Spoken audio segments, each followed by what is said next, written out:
Hello, Aquarius, Sun, Moon, Rising, and Venus signs. Kamusta kayo? Sana po nasa mabuti kayong kalagayan. Welcome back po sa Star Tarot. Kung bago kayo rito, welcome din po kayo. Please subscribe, like, share my videos, and leave me a comment po kung naka-resonate kayo. Thank you. So, first card is your situation. This is your challenge. This is your advice, no? And this is your outcome. Ayan. So, dalawa yung outcome ninyo. So, the Magician energy is a beautiful energy kasi this is new beginning. Ibig sabihin dito na mayroon kayong sisimula bagong ganap. Magbabago na, magsisimula na kayo ng bagong ganap sa buhay, bagong chapter. At you're going to take action, no? Nakataas na yung kamay niya, nandito na lahat ng kakailanganin niya sa kung ano mang bagay ito na gagawin niya, no? You are going to be recognizing, no, that the situations around you, the opportunities around you, lahat na yan naka-align doon sa plano ninyo, doon sa goal ninyo. Kaya you're going to take advantage of that now at magsisimula ka ng tumayo, no, sa inyong mga paa at magsisimula ka ng gawin ang mga bagay na gusto mong gawin, no, na maaaring matagal ninyong hindi ginagawa ng paraan kasi maybe you are thinking na hindi pa kayo ready, but now, you know, makikita ninyo, no, na the conditions around you are perfect na para gawin mo na yung mga bagay na iniisip ninyo, no. So yung challenge ninyo is Queen of Cups. So, yung challenge is the Queen of Cups, you know. Siguro there is a need for you dito to balance, no, your intuition, to balance your empathy sa mga decision making na gagawin ninyo. Kailangan siguro na balance din yung logical mind ninyo with the intuitive mind. So, parang kailangan niyo dito ng both of them, you know, balanse, no, balansehin ninyo. I-consider ninyo yung pag-isipan ninyong mabuti, ang inyong magiging decision, no, intuitively and logically. Kailangan na siguro at least mag-meet halfway sila, yung gano'n, ano.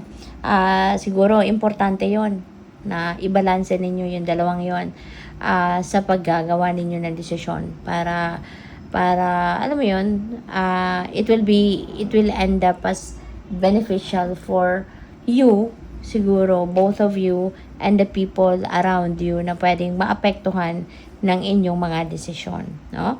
So yung advice ninyo is two of swords. Ayan. So dito ngayon may indecision pa kayo.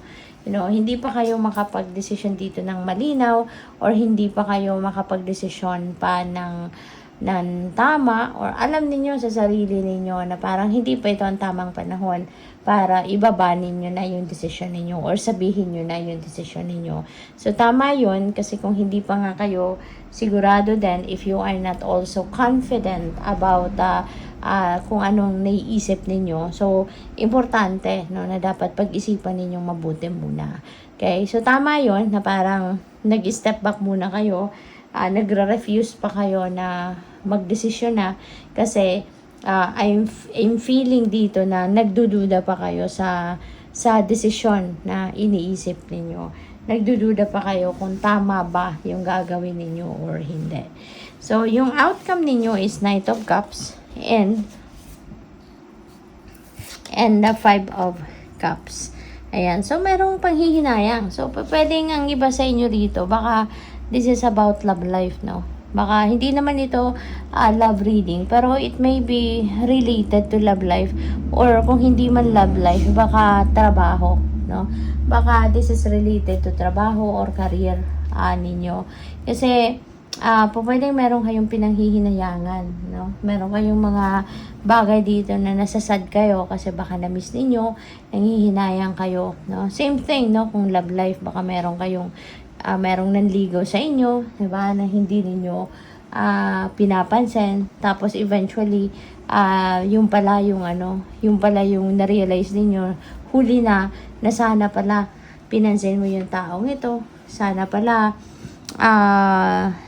consider mo din siya, 'di ba? So, pwedeng ganon kung ito naman ay related sa relationship. At pwede na meron dito pwede na meron dito kasing mag-apologize, you know. Meron dito magsusorry sa inyo. So, siguro din, baka merong nagsulot. Alam mo yun, ito yung napipick up ko no. But of course, this isn't going to resonate with everyone. So, just take as it resonates. Pwedeng kung sa love life ito, siguro meron sa inyong, kaya hindi na nagtuloy-tuloy, no? Yung siguro nanliligaw sa inyo kasi baka merong umentra, no? Pwedeng merong parang sinulot sa iyo ng someone, no? Yung manliligaw ninyo. Kaya siguro hindi na siya nagtuloy-tuloy. And ngayon, maaaring napunta na siya doon sa taong yon, no, na nagsulot sa inyo, and maybe this person, you know, is going to apologize sa iyo. Yun ang napipick up ko dito for some of you. So, this may be just for a few of you or for a very selected lang dito, Aquarius, no? Baka iisa or dalawa lang ito, no, mag-resonate. So, yun. But that's what I'm picking up, no, dito. So, tignan natin, kuha tayo ng clarifiers. Tignan natin kung ano pa mga energy surrounding you this week. So, sa Magician, we have the High Priestess. Ayan. So, siguro, yung parang, yung powerful energy, no, is propelling you towards this, pagtitake action. And siguro makikinig ka talaga dito sa powerful energy. There could be the divine, no, sending you messages or nudges na sige na, gawin mo na to. Sige na, this is the right timing na, no. So parang siguro maririnig mo yung iyong intuition, no, na talagang pinupush ka na sige na, wag ka na magdalawang isip, gawin mo na, simulan mo na to.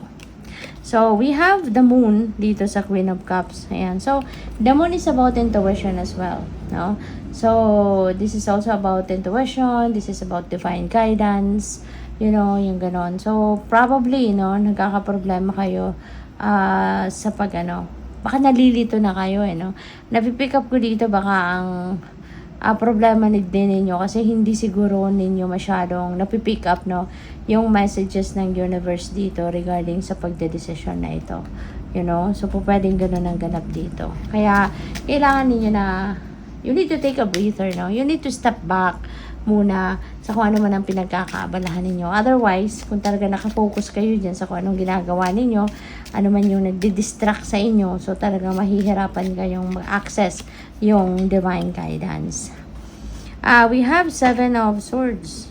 Ayan. So, this is an energy of liar, cheater, and stealer. Kaya, kailangan ninyo rito na mag-ingat, no? So, pwede, no, na yung sitwasyon na to, kaya kayo nalungkot at ganyan. Tulad ng sinabi ko kanina, pwedeng nasulot kayo, you know. And, pwede ng taong yun, ito na siya, si 7 of Swords, you know. So, talagang pwedeng nakuha sa inyo, you know, yung taong pwedeng nandiligaw sa inyo, or pwedeng romantically interested sa inyo, baka na-divert na yung kanyang attention doon sa taong pwedeng umagaw, no, sa inyo. So, kaya mag-iingat kayo, no? Do not trust anyone 100%, no? Agad-agad. Lalo-lalo na sa mga panahon ngayon na akala minsan nga, 'di ba, kahit kadugo natin, niloloko pa rin tayo, no? Lalo-lalo na yung hindi nating kadugo. So, there is, a high chance na pwede rin tayong lokohin ng iba. Kasi kung kadugo nga natin, nagagawang lokohin tayo, yun pa kayang hindi natin kaano-ano, diba? Kaya kailangan na lagi tayo nakikinig sa ating intuition, lagi tayo nakikinig sa ating konsensya, kumbaga, na sinasabi natin, that's the inner voice, kasi yun ang gagabay sa atin, no? Sa tamang daan. So, we have 5 of Swords. Ayan. So, maaaring magkakausap kayo dito ng taong ito, no? Na mag-apologize sa'yo. Pwedeng magkakausap kayo, and depende sa kung gaano kalalim yung sama ng loob na dinulot niya sa'yo, yung kung papatawarin mo siya or kung kakausapin mo pa siya. So, pwedeng gano'n. But definitely, there is someone dito na I feel na nagkaroon kayo ng away, nagkaroon kayo ng diskusyon, in the past. So, tingnan natin kung ano pa ang mensahe para sa inyo. At maraming salamat for subscribing. If you haven't subscribed yet, subscribe na po kayo. Thank you. So, we have a higher view. Ayan, use your higher perspective, okay? Or look at things at a higher perspective dito. Lalo-lalo na sa decision making na gagawin ninyo. When you are ready, whenever it is, na maging ready na kayo na magdesisyon, gamitin ninyo, i-consider ninyo, tignan ng mga bagay-bagay at a higher perspective para makita ninyo yung kabuuan ng inyong sitwasyon. Makonsider ninyo ang iba't ibang bagay, iba't ibang way ng pagdedesisyon ninyo, 'di ba? Kung makikita mo yung truth, 'di ba, of your situation. So, we have fork in the road, katulad lang ito ni Two of Swords na you are in indecisiveness energy, hindi pa kayo makapag-desisyon. And maybe kailangan ninyo talaga na magpahinga, makakatulong na magkaroon ng linaw ang inyong isipan if you are rested, if you are rejuvenated, if you are relaxed, Kasi kung stressed out ka na, mahirap na makapag-desisyon ka dyan kasi paano ka makakapag-isip ng maayos na desisyon if fragmented ka, pagod ka, stressed out ka, diba? So there is a need for you to relax muna, mag-step back ka muna sa mga pinagkakabisihan mo and go deep within you, Take a breather kasi malaking tulong ang nakakapagpahinga at nakakabalik kayo kahit paano sa sentro ninyo. So, what else? We have the energy is gaining momentum. Okay? So, this is good kasi ibig sabihin nito na, kumbaga, kung papunta na kayo sa goal ninyo, there is going to be more excitement na mararamdaman kayo, mas gaganahan kayo na gawin ang lahat, gaganahan kayo magtrabaho, gaganahan kayo na gawin ang lahat. You will be inspired, motivated, and gano'n. So, final message ninyo, discipline. I can accomplish what I set my mind to. Diba? So, maganda kasi parang kung ano dito yung pagdedesisyon na ninyong gawin, kung ano yung goal ninyo, talagang merong pagsisikap na gagawin kayo rito para marating mo kung ano man yung tagumpay na maaaring minimithi ninyo, diba? So, good luck sa'yo. So, thank you for watching. Love and light. Namaste.